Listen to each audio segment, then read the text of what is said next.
So as a second step to improve the reliability of the D16 engines, you see this engine is one that had some chips on it, but I put the CA glue on it. That's all dried.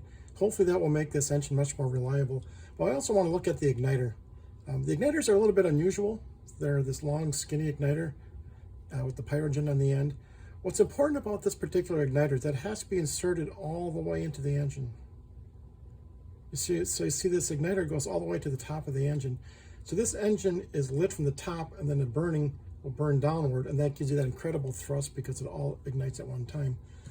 The traditional way of doing this is to use this Q toothpick, whatever you want to call it, Q pick or whatever.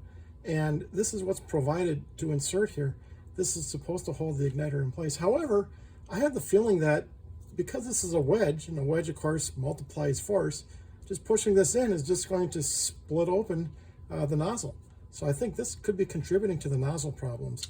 So what I'm going to do, I'm going to take some labels. These are dot labels. You can get these at any craft store. Just a simple round dot with some sticky gum on the back. And after the igniter is inserted, just simply bend this over and then put this dot label on to hold it in place. And that's it. So this should hold it in place for the launch. I don't see any other purpose this would serve other than holding the igniter, so this should work just as well. And with this igniter in, I notice the dot label is not even touching the nozzle, so there's been no pressure on the nozzle, and this should hopefully relieve the stress and give more reliable flight. So I'm packing a whole bunch of these. You see I'm expecting to have a very busy launch day. Our next launch day is going to be our last, and we're trying to set a club record.